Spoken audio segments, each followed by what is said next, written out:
Voilà, on m'a demandé d'intervenir donc sur une question qui est celle des régimes alimentaires écologiques et de leurs conséquences nutritionnelles et sanitaires. Alors juste pour dire, moi je travaille donc à AgroParisTech, je suis professeur de nutrition humaine et je travaille dans une équipe qui s'intéresse vraiment à l'aspect santé de la transition alimentaire. Aux conséquences d'une végétalisation progressive de l'alimentation sur du risque cardiométabolique notamment. Donc c'est l'équipe Prospect de l'UMR PNCA. Alors, je pense que si vous êtes là, c'est que vous êtes bien convaincu que notre alimentation pose un réel défi à l'environnement, un défi lié au fait qu'elle mobilise beaucoup des surfaces émergées de notre petite planète. Elle conduit à des pertes de biodiversité. Chaque fois qu'on transforme, par exemple, une forêt en terre agricole, on perd des espèces. Donc c'est un enjeu en termes de biodiversité.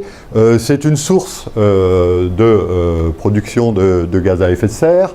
30% des émissions de gaz à effet de serre sont liées à la production alimentaire. C'est donc un poste extrêmement important de consommation d'eau. Et c'est aussi une cause de modification de la qualité des milieux, notamment liée par exemple à l'eutrophisation par l'arrivée massive de phosphore et d'azote qui sont pas utilisés malgré les efforts des agriculteurs de façon optimale. Donc on a des terres qui sont trop riches en phosphore, quand d'autres ne le sont pas assez, et ces ruissellements de phosphore entraînent des modifications de qualité des milieux. Et alors, à la fois, ça peut paraître alarmant, et en même temps, on peut se dire, c'est normal, c'est quand même l'activité la plus vitale pour l'homme, se nourrir. Donc c'est normal que ce soit ça qui ait le plus gros impact. Mais le problème, c'est que, on est déjà très nombreux, et on va être encore plus nombreux, donc à échéance de 2050. Et là, c'est vraiment un énorme problème. Alors moi, je ne suis pas un spécialiste de l'environnement, je suis vraiment un nutritionniste, donc je m'appuie, je fais confiance à des cohortes de spécialistes de l'environnement, notamment qui ont, au travers justement du gros rapport Lancet HIT publié ce début d'année, redonné quelques chiffres, mais qui étaient déjà largement connus, qui concernent donc l'impact environnemental de notre système alimentaire, vu sous un angle un peu simplifié, qui est juste la production alimentaire d'un côté et la consommation de l'autre, en oubliant un peu ce qui se passe au milieu. Sur différents paramètres que sont par exemple les quantités de gaz à effet de serre produits, justement les surfaces mobilisées, la consommation d'eau, la consommation de phosphore et la consommation d'azote et la consommation de phosphore. Et donc on comparait ça à des limites qu'ils ont établies en termes de fonctionnement durable d'un système fermé qui est le système Terre. Et donc ce qui montre, c'est que déjà pour un certain nombre de ces paramètres, on a dépassé les 100%. Donc même en dehors de toute modification de la population, actuellement, il y a quelques années, puisque c'est les chiffres qu'ils prennent en référence, c'est 2010, donc c'est il y a déjà 9 ans, on était déjà au-dessus de 100%, c'est le cas des productions de gaz à effet de serre, c'est le cas par exemple de l'utilisation d'azote et l'utilisation de phosphore. Voilà. Et si on se projette sans changement alimentaire, sans transition, pas tout à fait sans transition, puisque leurs hypothèses, c'est que justement, spontanément, on va vers une transition, mais qui n'est pas la transition souhaitable. C'est-à-dire qu'en fait, on constate qu'un certain nombre de pays accèdent petit à petit à un standard de vie, on va dire, qui est un petit peu plus élevé. Et dans ces conditions-là, on va vers une modification du régime qui est vers une occidentalisation. Et donc, qui dit occidentalisation dit en fait consommation plus importante de viande. On l'a vu en Chine par exemple, où la consommation de viande a très très fortement augmenté au cours des dernières décennies. On le voit dans l'Asie du Sud-Est et on le voit dans plein de pays. Quand le niveau de vie s'élève, les gens vont vers des produits, un peu plus de produits animaux. Et donc ils ont fait cette hypothèse-là, sur des bases d'augmentation modérée du standard de vie dans des pays qui ont quand même une démographie très importante. Et voilà, à échéance de 2050, et vous voyez que là, alors on a explosé les compteurs, sur tous les paramètres, les gaz à effet de serre, les surfaces utilisées, la consommation d'eau, la consommation d'azote, la consommation de phosphore. Et alors c'est beaucoup dû aux productions animales, aux aliments donc d'origine animale, c'est-à-dire la viande, les produits laitiers, les œufs. Pas que, pas que. Alors, vous voyez que quand même, voilà, ce qu'on appelle ici staple food, c'est-à-dire en fait les céréales et les tubercules, contribuent aussi, contribuent même assez largement parce qu'ils sont très consommés. Mais quand même, vous voyez que par exemple pour les gaz à effet de serre, il n'y a pas trop photo, c'est quand même très largement les produits animaux qui nous envoient vers 200% de ce qu'il faudrait émettre si on voulait rester dans un cadre acceptable en termes de réchauffement climatique. Donc du coup, vraiment se pose la question de, il faut changer. Il ne faut pas rester sur cette alimentation-là. Clairement, il va falloir changer, aller vers une alimentation durable. Alors la grande question, c'est quoi une alimentation durable? Alors là, j'ai mis système alimentaire, parce qu'en fait, l'alimentation, c'est ce qu'on mange, mais en amont, il y a tout ce qu'on produit. Et ce qu'on produit, c'est pas exactement ce qu'on mange. Il faut tenir compte que, voilà, on va le modifier, il va y avoir des pertes, il va y avoir plein de choses, donc il faut tenir compte de tout ça. Alors, classiquement, pour l'alimentation durable, on considère qu'il y a 3 piliers. Il y a un pilier environnement, c'est le premier critère. Pour qu'un système alimentaire soit durable, il faut qu'il soit durable en termes environnementaux. Alors les critères, c'est ceux que je viens de mentionner. Par exemple, c'est la production de gaz à effet de serre, c'est l'utilisation des surfaces, c'est l'utilisation de l'eau, la biodiversité, voilà, l'eutrophisation, etc., etc. Il y a un deuxième pilier qui est un pilier très très important qu'il ne faut pas du tout négliger, c'est le pilier santé. Et pour moi, c'est le pilier le plus important. Enfin, vu de ma fenêtre de nutritionniste, c'est le pilier le plus important. La santé, c'est des questions de bien-être, c'est pas que l'absence de maladie, comme le disait Khadija, mais c'est aussi l'absence de maladie, bien sûr. C'est quand même une certaine diversité alimentaire qu'on considère comme étant assez liée à la santé. C'est aussi la sécurité nutritionnelle. La sécurité nutritionnelle, c'est le fait de satisfaire, comme aussi le mentionnait Khadija, chacun de ses besoins nutritionnels. Alors ça, c'est une question un peu plus compliquée parce que jusqu'où connaît-on précisément les besoins nutritionnels?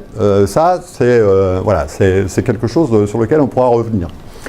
Et puis, donc, il y a un dernier pilier qui est le pilier qui concerne tous les aspects socio-économiques.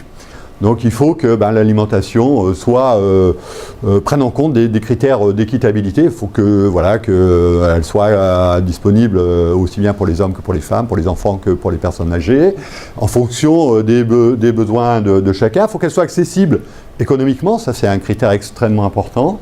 Il faut qu'elle respecte aussi des aspects culturels, de traditions qui peuvent être religieuses, géographiques, etc.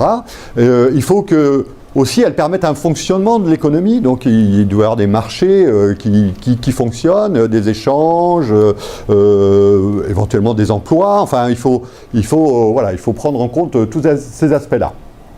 Alors, évidemment, modéliser tout ça, trouver une réponse à cet ensemble, c'est un peu mission impossible. Alors en fait, pour simplifier, on va dire que les gens qui travaillent quand même sur ces questions, en général, ils simplifient un peu. Et ils disent, en fait, grosso modo, on va se focaliser sur ces deux questions. Et cet aspect-là, c'est pas qu'il soit pas important, mais on va le simplifier. Et grosso modo, l'idée, c'est un peu l'intendance suivra, quoi. C'est-à-dire que ça, c'est pas pour être péjoratif, mais c'est quand même de la politique et de l'économie. Donc du coup, on va déjà essayer de résoudre cette équation-là, pour essayer de trouver une intersection satisfaisante, et puis s'assurer que sur quelques critères très simples, ici, ça va passer. Alors ces critères, ça peut être simplement l'accessibilité économique. Voilà, s'assurer que ce ne sera pas trop cher, ce qu'on propose. Voilà. Et alors, quand on cherche à résoudre ça, on s'aperçoit que les axes sont partiellement indépendants. C'est-à-dire que si on se focalisait juste là-dessus, ou prioritairement là-dessus, on n'est pas sûr qu'on trouve quelque chose de vraiment intéressant d'un point de vue durabilité. Et vice-versa. Hein, si on regarde la durabilité du système alimentaire uniquement sur cet axe, il y a de grosses chances qu'on ne tombe pas sur quelque chose de très durable ici. Hein, donc, voilà. Donc, moi, je vais vous parler de transition alimentaire, hein, mais il faut être conscient que la transition alimentaire en elle seule ne suffira pas. Hein, il va falloir qu'en amont, sur plein de facteurs, la production, la transformation, il y ait un gros travail de fait pour arriver à avoir un système durable. Mais ça, j'en parlerai pas trop parce que ce n'est pas mon domaine. Moi, je vais parler de nutrition. Alors, comment on peut arriver à proposer des régimes qui soient durables? Alors, en fait, il y a grosso modo, il y a trois approches qui ont été utilisées pour essayer de décrire ce que c'est qu'un système et un régime derrière, un régime alimentaire durable. La première approche, c'est une approche purement observationnelle. On part d'une situation observée, par exemple l'alimentation de la population française, voilà, et puis on va la caractériser pour chaque individu par deux paramètres, un paramètre de qualité nutritionnelle et un paramètre de durabilité environnementale. C'est par exemple ce type de travail qui a été réalisé en 2014 par donc un chercheur de l'équipe de Nicole Darmon donc à Marseille. Hein, donc ils ont fait ça sur les données de consommation françaises de l'étude 1K2. Hein, ils ont pris un critère qui était la production de gaz à effet de serre. Ils ont pris un autre critère qui est un critère de satisfaction de l'ensemble des besoins, qui est le score Pandiette, qui est un score qu'on a développé dans notre équipe, qui permet de donner une note sur 100 correspondant au niveau de recommandation de l'ensemble des recommandations nutritionnelles. Et donc ils ont divisé la population en quatre quartiers, suivant la médiane de la production de gaz à effet de serre et la médiane du Pandiette. Et donc ils ont pris le quartier qui avait à la fois la plus faible production de gaz à effet de serre et le quartier qui avait le score Pandiette, donc de qualité, de respect des recommandations le plus élevé. Hein, et donc ils disent ça, c'est a priori le régime le plus durable parmi les régimes consommés dans la population française. Alors, qu'est-ce que ça donne? Alors, c'est quand même des effets petits. Il faut être conscient que là, on est sur des impacts en termes de durabilité, que ce soit sur le plan santé ou sur le plan environnemental, qui sont quand même limités. En termes de production de gaz à effet de serre, si on compare ce régime au régime moyen de la population française, on est sur moins 17% de production. En termes de qualité globale nutritionnelle, on est sur une amélioration de 9 points du score Pandiette, ce qui est pas rien, mais qui n'est pas non plus très élevé. Alors, c'est moins cher, donc ça, c'est intéressant. Donc ça, du coup, sur ce critère de durabilité, c'est plutôt bien. Alors, c'est un régime qui est plus végétal, qui contient moins de viande de ruminants. C'est quand même pas mal déjà, on a diminué de près de la moitié la viande de ruminants, donc c'est ce qui contribue bien à la production de gaz à effet, à la réduction des gaz à effet de serre. En termes de produits laitiers, ça n'a quasiment pas bougé. Et en termes de consommation de fruits et légumes, si on poule les deux, on est à plus 20%, ce qui n'est pas beaucoup. Khadija a insisté sur le fait qu'il allait falloir en manger plus.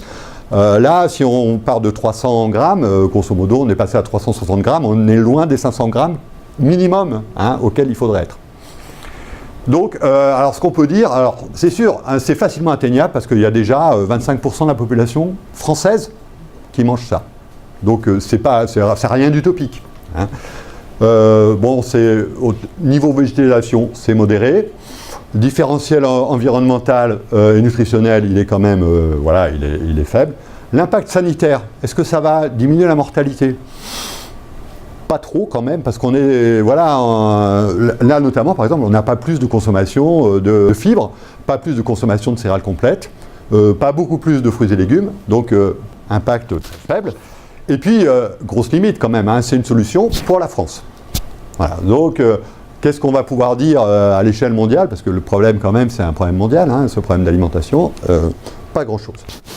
Autre solution, alors toujours la même équipe, bon, faut leur rendre hommage quand même, c'est eux qui ont vraiment donné l'impulsion sur la recherche dans le domaine de l'alimentation durable. Donc, autre approche, donc toujours au travers d'une étude de l'équipe de Nicole Darmon, mais il y a d'autres équipes dans le monde qui utilisent la même approche, notamment au Royaume-Uni, en Italie, aux États-Unis. Approche d'optimisation. je ne sais pas si vous êtes familier avec l'optimisation linéaire, j'en dis juste un mot. Hein, donc c'est une méthode mathématique qui consiste à trouver l'optimum pour une fonction qui, par exemple, la production de gaz à effet de serre. Donc on va essayer de la minimiser en respectant un certain nombre de contraintes qu'on modélise par des équations linéaires. Ces contraintes, c'est par exemple la satisfaction des besoins nutritionnels. Donc c'est une méthode mathématique qui est très couramment utilisée dans l'industrie, hein, pour essayer de trouver la solution, par exemple, la plus économique à un problème. Voilà. Donc c'est quelque chose qui maintenant commence à être utilisé assez largement dans le domaine de la nutrition. Donc ils ont utilisé ça, hein, pour essayer de trouver un régime qui soit a priori le plus durable possible sous un certain nombre de contraintes. Les contraintes, c'est le respect des recours nutritionnels, mais c'est aussi, comme contrainte, le fait de ne pas trop s'éloigner quand même de ce qu'on mange actuellement, en disant, voilà, ça va permettre de rendre le régime, entre guillemets, acceptable. Voilà, donc ce travail a abouti. Hein, alors, il y a plusieurs solutions possibles, parce qu'évidemment, ça dépend du poids qu'on donne à chacune des contraintes.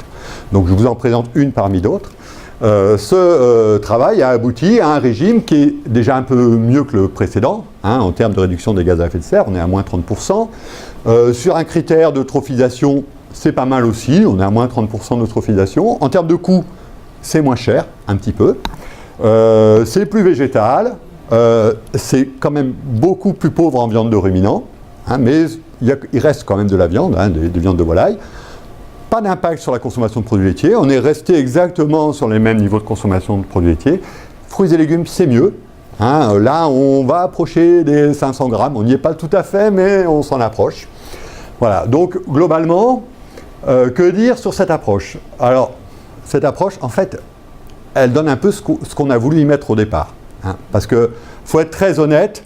Justement, comme on est sur un processus d'optimisation, ça dépend vraiment de ce qu'on choisit de pousser un peu comme variable d'entrée, le poids qu'on donne à chaque contrainte, la façon dont on rentre des choses dans l'objectif, etc. Donc voilà, il faut être un peu précautionneux quand même avec ça. C'est très bien, hein, je veux dire, moi je trouve que c'est quand même des travaux de très bonne qualité, mais bon, faut faire un peu attention à la façon dont on peut l'interpréter. Bon, potentiellement, comme on fait rentrer quand même, hein, justement, dans cette optimisation, le fait de ne pas trop s'éloigner de ce qu'on consomme actuellement, on peut considérer que les solutions qu'ils donnent sont relativement atteignables. La sécurité nutritionnelle, par contre, alors, gros avantage, c'est que la sécurité nutritionnelle, elle est garantie par construction, parce qu'on a mis comme contrainte le fait de respecter l'ensemble des recommandations. Donc, tous les régimes qu'on obtient en sortie, ils respectent l'ensemble des recommandations nutritionnelles, donc ça c'est parfait. En végétalisation, c'est modéré, hein, il y a simplement plus 16% de l'énergie apportée par les aliments d'origine végétale. Différentiel nutritionnel et environnemental, alors j'ai mis modéré, ce qui est peut-être un peu méchant, parce que bon, on est quand même à 30% hein, de réduction des gaz à effet de serre, c'est pas si mal, mais enfin, c'est pas non plus incroyable. L'impact sanitaire prévisible, là aussi j'ai peut-être été un peu méchant sur ma diapositive, j'ai mis modéré. Alors, c'est modéré parce qu'on bon, n'est pas encore aux 500 grammes de fruits et légumes. On y est presque, hein, mais on n'y est pas encore tout à fait. Et par exemple, sur les consommations, par exemple, de céréales complètes, on n'est pas non plus aussi haut qu'on pourrait être. Et puis, là encore, hein, une grosse limite, c'est qu'on part d'un existant qui est la consommation locale, la consommation franco-française. Donc, ça ne donne pas une solution à l'échelle mondiale. Alors, bon, moi ce qui m'intéresse beaucoup, c'est quand même ça, c'est le travail qui a été fait par toute l'équipe de HIT, donc la commission réunie par l'ANSET, alors qui est publiée dans un gros rapport, mais aussi dans beaucoup de publications en amont, hein, donc il y a un énorme travail de réaliser. Alors là, par contre, l'objectif est tout à fait différent, c'est de donner une solution, ou un régime cadre, qui après peut être modulé localement, à l'échelle mondiale. Alors, le raisonnement est tout à fait différent des autres régimes parce qu'en fait, ce travail a été fait sur une base purement nutrition-santé. C'est-à-dire qu'en fait, dans la conception du régime, les critères environnementaux ne rentrent pas en compte. Pas du tout. Et ça a été fait, en plus, alors sur une base assez originale, qui ne prend pas en compte, ou très à la marge, la satisfaction des besoins en nutriments, mais qui se base uniquement sur les liens connue au travers d'études épidémiologiques entre la consommation de régime ou la consommation de groupes d'aliments et des critères de santé à long terme, des critères de morbimortalité qui concernent essentiellement donc l'obésité, les maladies cardiovasculaires, le diabète, les cancers et l'ostéoporose. Voilà, donc c'est ça qui est pris en compte, et pas la satisfaction de tel ou tel besoin nutritionnel individuel. Voilà, donc c'est une approche assez originale, enfin pour moi surtout qui suis à la base plutôt un physiologiste de la nutrition, donc qui avait plutôt l'habitude de raisonner en termes de nutriments, c'est quelque chose d'assez original. Sur ces bases-là, voilà ce que donne ce régime. Alors en termes de production de gaz à effet de serre, son impact est plus fort que les précédents. Et il est encore plus fort potentiellement parce qu'en fait, comme le résultat c'est plutôt une plage de consommation qu'un régime unique, ce régime peut se décliner en différentes variantes, donc des variantes végétariennes, voire même des variantes végétaliennes. Et si on va sur ces variantes végétariennes, par exemple, eh bien, on a des diminutions encore plus fortes, évidemment, de l'impact environnemental. Alors, par contre, sur d'autres critères, et sur plein d'autres critères d'ailleurs environnementaux, ce régime, il est pas très efficace, mais comme tous les autres, à mon avis. C'est-à-dire qu'en fait, sur l'eutrophisation, sur l'utilisation de surface, sur l'utilisation de l'eau, etc., en lui-même, il a un impact très, très limité. En termes de coûts, ça, on ne sait pas. Ça, c'est pas du tout abordé, hein, ces aspects coûts. C'est un régime qui est quand même nettement plus végétal, avec une forte diminution de la consommation de viande de ruminants, une diminution assez importante de la consommation de produits laitiers, une augmentation forte de la consommation de fruits et légumes, et une énorme augmentation de la consommation de légumineuses. Hein, voilà. Légumineuses et fruits à coque. Enfin, voilà, une très très forte augmentation. Voilà, alors, différentiel environnemental, donc, comme je disais, plutôt modéré à fort, enfin plutôt fort là-dessus, modéré sur d'autres. Sécurité nutritionnelle, ben, ça va être une grande question, donc je vais essayer de vous en parler, justement, de vous dire, est-ce que sur des aspects besoins en nutriments, est-ce que ça passe ou pas? Voilà, c'est un peu la réflexion que j'ai essayé de mener. Sur l'impact sanitaire prévisible, par contre, c'est le seul pour lequel on dit, ben oui, là, il est au maximum. Parce que, en fait, ce qui sort après, dans leur travail d'expertise, c'est la réduction de la mortalité prématurée, hein, qu'on peut envisager avec ce régime, et on est sur une diminution de 20% de la mortalité prématurée. C'est-à-dire, chaque année, grosso modo, 11 millions de morts évitées, à peu près. Donc, ce qui est quand même très fort. Voilà. Et, voilà, pour le coup, par rapport aux autres approches, eh bien, c'est une approche très globale. Hein, c'est un cadre mondial, voilà, à décliner, évidemment, suivant un peu les productions locales. Alors, si c'était juste pour vous montrer le raisonnement. Voilà, le raisonnement sur un groupe d'aliments. Par exemple, là j'ai pris le cas de la viande rouge parce que c'est ce qui était le plus illustré dans les annexes de ce rapport. Hein, voilà comment ils ont raisonné leur diminution de viande rouge, et dedans il y a la viande de ruminants. En fait, ils sont partis sur des études de cohorte, hein, des études de grande ampleur. Par exemple, là il y a une étude sur 121 000 personnes. Hein, chez qui on a regardé sur des décennies la mortalité totale et éventuellement la mortalité liée à telle ou telle maladie en fonction des niveaux de consommation de viande rouge, toutes choses étant égales par ailleurs, c'est-à-dire après multiples ajustements pour l'énergie, pour l'historique familial, pour la consommation de fibres, etc. etc. Hein, et ce que montre cette étude, c'est que grosso modo, dès qu'on commence à en consommer, le risque augmente. Alors évidemment, il y a une incertitude sur ces appréciations, notamment chez les petits consommateurs. On n'en a pas beaucoup, donc on ne sait pas trop. Donc c'est pour ça, c'est ça qui les amène d'ailleurs à mettre des marges, proposer des fenêtres plutôt que des valeurs uniques. Ils disent, on a quand même l'incertitude. Donc sur la viande rouge, on ne va pas dire, n'en consommez pas, mais en consommer le moins possible. En cela, ils ne sont pas très différents de ce qui a été fait, par exemple, dans le travail de l'ANSES sur les repères du PNNS, où on a dit qu'il faut essayer de limiter au maximum la consommation de viande rouge. Alors, on n'avait pas mis, au niveau français, on n'avait pas mis 28 grammes, on avait mis 50 grammes. Bon, mais enfin, voilà, on a dit entre 0 et 50 grammes, ça va. Et puis, ils ont regardé aussi, par quoi il fallait remplacer la viande rouge. Et donc, dans différentes études, on peut essayer de voir quel est l'impact d'une substitution à énergie constante ou portion par portion, de la consommation de viande rouge par telle ou telle autre source protéique et quel impact ça a sur la réduction du risque. Et ce qu'ils observent, c'est que en fait, remplacer la viande rouge par des produits laitiers maigres, bon, c'est mieux, mais ça a des impacts un peu limités quand même en termes de mortalité totale, mortalité par diabète, par accident cérébrovasculaire ou par maladie cardiovasculaire. Mais par contre, si on les remplace par des noix, enfin, ou des fruits à coque, eh ben, c'est super efficace. Donc c'est ça qui les amène aussi à pousser certains groupes. Voilà. Donc c'était voilà, une illustration du mode de raisonnement. Hein, et ce raisonnement a été fait sur l'ensemble des groupes d'aliments. Voilà, alors c'est ça l'assiette qu'ils proposent. C'est l'assiette Lancet Eat. Alors en fait, moi j'aime bien ce type de représentation, je trouve que c'est assez parlant en fait. Voilà, ça vous dit ce que vous devez manger, donc vous représentez votre assiette. Grosso modo, la moitié de ce qu'il y a dans votre assiette, c'est des fruits et légumes. Voilà. Mais pas des pommes de terre. Hein. On entend bien des vrais fruits et légumes. C'est des légumes feuilles, ça peut être des tomates, éventuellement quelques légumes racines, des carottes, des choses comme ça, mais les pommes de terre c'est à part, hein, c'est les tubercules. Là, vous avez donc les céréales complètes. Il n'y a plus de céréales raffinées, on oublie. Là aussi, ils sont pas, c'est pas révolutionnaire. Hein. Pareil, les recos en cesse, on dit on arrête les céréales raffinées. Donc voilà, ça c'est les céréales complètes. Ça c'est les pommes de terre justement. Voilà, elles sont là, donc il n'y en a pas beaucoup. Hein. Pommes de terre, patates douces, ce que vous voulez, enfin les tubercules. Voilà, les produits laitiers, donc il y en a un peu quand même, ils disent qu'il en faut, ça peut être souhaitable. Là c'est la viande, les viandes. Là, c'est les sources protéiques végétales, donc les légumineuses, les fruits à coque. Là, vous avez tout ce qui est matière grasse végétale. Voilà. Parce qu'en fait, les matières grasses animales, par exemple, le beurre, il est là, avec le lait.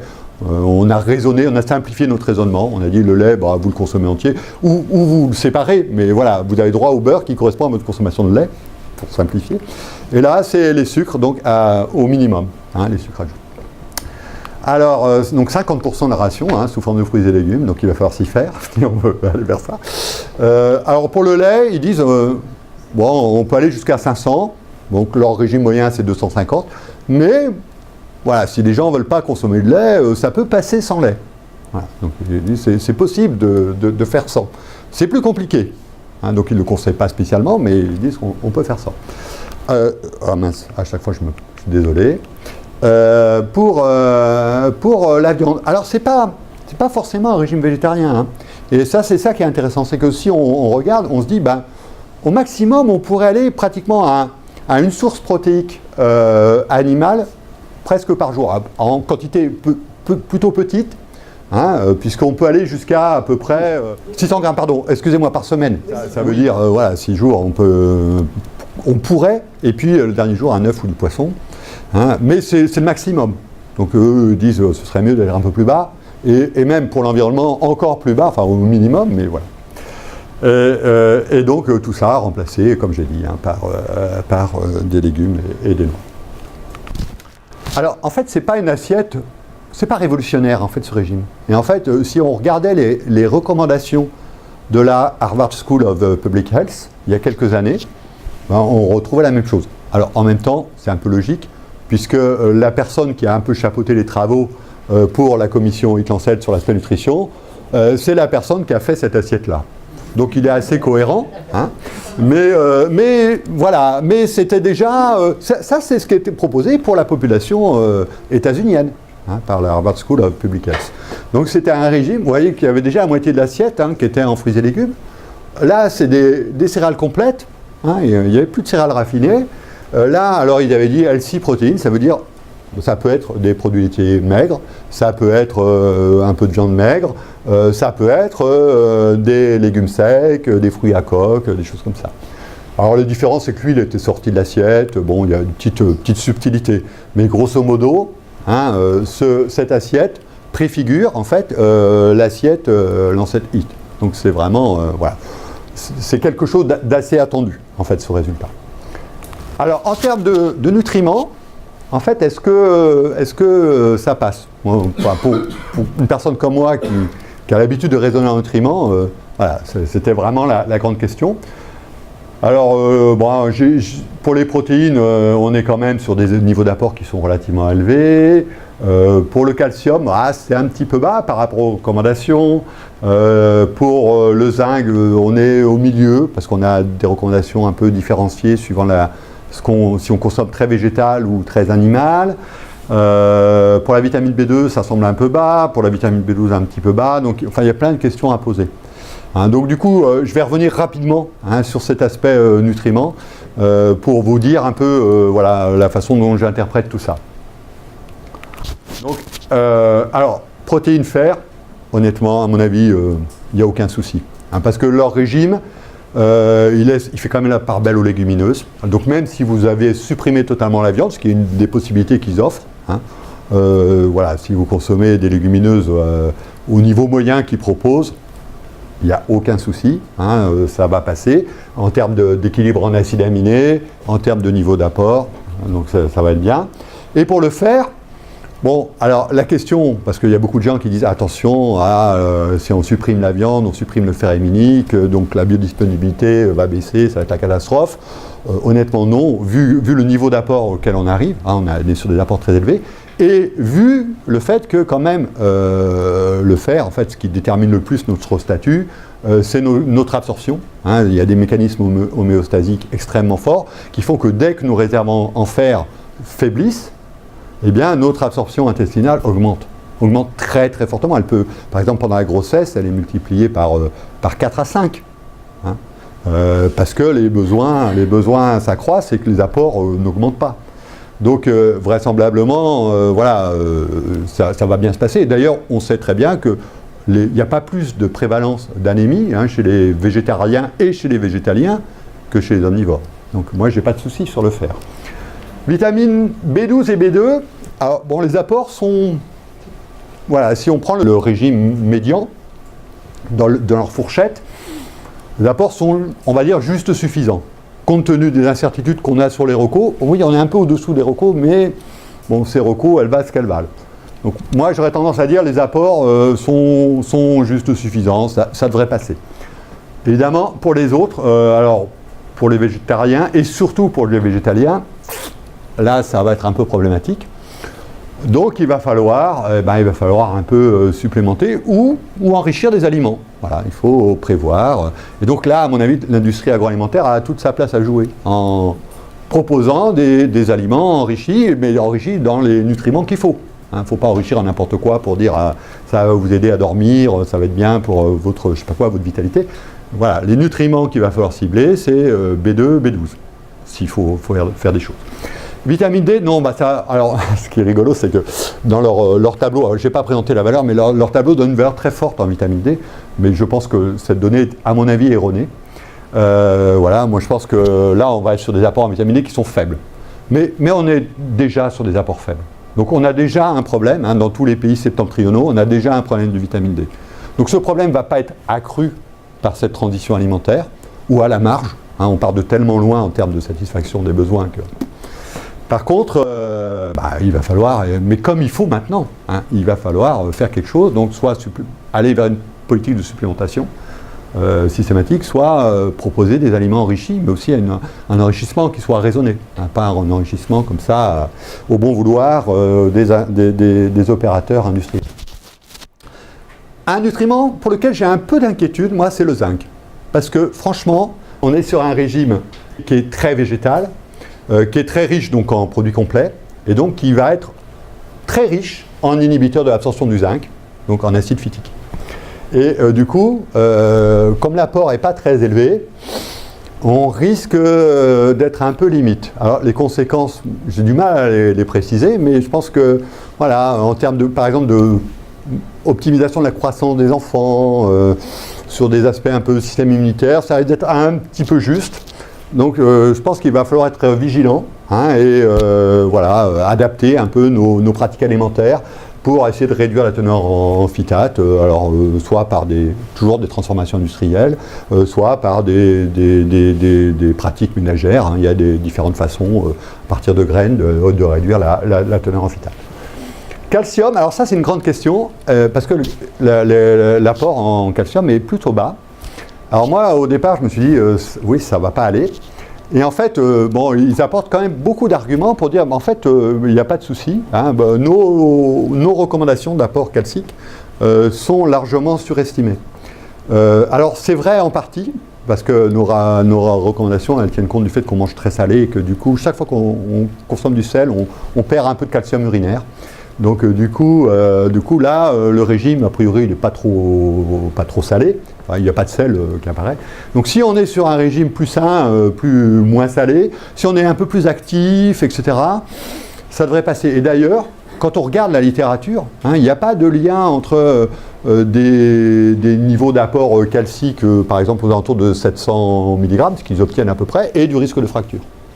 Hein, même au-delà de 500 mg, on n'a pas de réduction du risque de fracture en augmentant l'apport en calcium.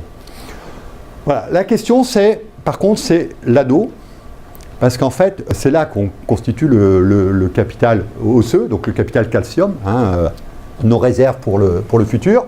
Et là, les régimes qui donnent, pour constituer ce capital osseux chez l'adolescent, ils risquent d'être un peu justes. Donc, il faudra peut-être adapter un peu de régime hein, pour les périodes de croissance importantes.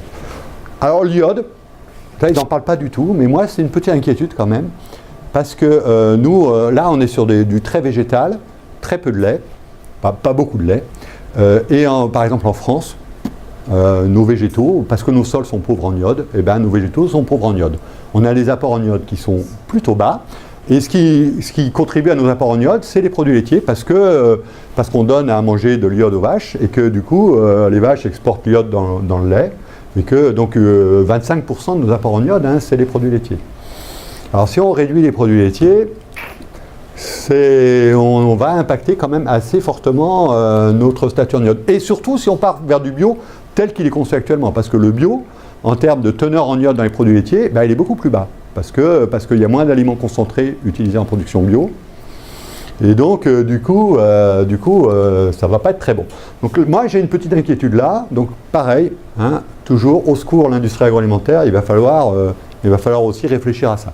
Voilà, j'ai fait le tour hein, sur les aspects nutriments de ces régimes. Mais ça reste quand même assez mineur hein, au final. Je pense que les bénéfices, par rapport à ces petits inconvénients auxquels on peut répondre hein, par des politiques de santé publique et ça devrait marcher. Voilà. Alors j'ai juste un dernier point deux derniers points sur les régimes durables. Juste pour mentionner, à côté de ces trois exemples que j'ai développés, surtout le dernier, mentionner d'autres régimes. Alors que j'ai un peu du mal à juger parce qu'en fait, quand on lit les rapports, les bases de construction de ces régimes ne sont pas forcément très explicitées. Donc j'ai du mal à comprendre comment ça a été conçu, quels sont les critères de pondération entre l'environnement et la nutrition. Voilà, donc ces régimes, c'est ceux qui sont proposés par Solagro, c'est le régime AFTER, et puis ceux qui ont été proposés par le WWF, régime LiveWell, et puis une séquelle de ce régime-là, qui est le régime flexitarien. Bon, en fait, quand on regarde, ils ne sont pas très différents hein, de tout ce que je vous ai raconté. On retrouve quand même un peu toujours la réduction de la viande de ruminants, alors plus ou moins marquée. Voilà. On retrouve plus de fruits et légumes, mais pareil, souvent pas autant qu'il en faudrait. On trouve plus de légumineuses et de noix, plus de produits céréaliers, mais par exemple, souvent il n'y a pas de choses qui sont dites sur les céréales complètes versus les céréales raffinées. Enfin, voilà, pour moi, j'ai du mal à juger de la réelle durabilité hein, de ces régimes sur des critères de santé. Pareil, j'ai du mal à me prononcer sur leur sécurité nutritionnelle parce qu'il n'y a pas beaucoup d'éléments dedans. L'impact sanitaire, en termes de réduction de mortalité, ils n'en parlent pas trop. C'est aussi beaucoup des solutions locales. Hein. Et l'impact environnemental, il n'est pas non plus fou. Donc moi, j'ai tendance à dire, bon, ça contribue un peu à la réflexion, mais j'ai du mal à me raccrocher à ce qui est proposé là. Voilà, alors, juste pour finir, où on en est, nous, en France, hein, de cette évolution. Alors, si on regarde les gens qui ont réduit leur consommation de produits animaux, si on se focalise sur les végétariens, on voit que ça reste quand même tout petit en France. Hein. On est, grosso modo, sur 2%, hein, pour simplifier. 2% de végétariens dans la population française, c'est ce que donne l'étude 1K3. Hein, donc, étude représentative de la population française. Et puis nous, on a fait une enquête en ligne sur un échantillon aussi représentatif de la population française pour regarder les consommations de groupes d'aliments protéiques. Et on tombe également sur ces valeurs-là. Donc on est sur environ 2% de végétariens. Mais bon, la bonne nouvelle, c'est qu'il y a quand même pas mal de gens qui ont réduit leur consommation de viande. On a 6,2% de flexitariens, donc flexitariens au sens très strict, c'est-à-dire les gens qui consomment une fois de la viande ou du poisson par semaine. Donc là, on est sur vraiment des semi-végétariens. Voilà, donc on est à 6% de flexitariens. Et donc on avait aussi des questions pour savoir si les gens s'engageaient petit à petit vers la réduction. Et on a 18,5% sur notre échantillon donc de population française, de gens qui sont pro-flexitariens, donc c'est des gens qui envisagent de réduire fortement et qui ont déjà engagé une réduction, mais qui ne sont pas encore flexitariens, quoi. Voilà. Donc ça se fait, mais ça se fait pas aussi vite peut-être qu'on pourrait le souhaiter. Et si on regarde ce que consomment nos végétariens, on n'est pas encore tout à fait au régime Lancet HIT.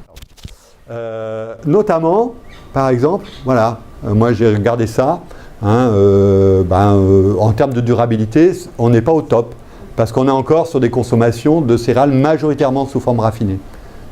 Donc voilà, c'est pas parfait. Et pour les fruits et légumes, c'est mieux, enfin les végétariens c'est mieux que les omnivores, mais on est encore un peu limite quoi, en termes de consommation. Donc voilà, c'est quand même pas parfait en termes de durabilité sur le critère santé.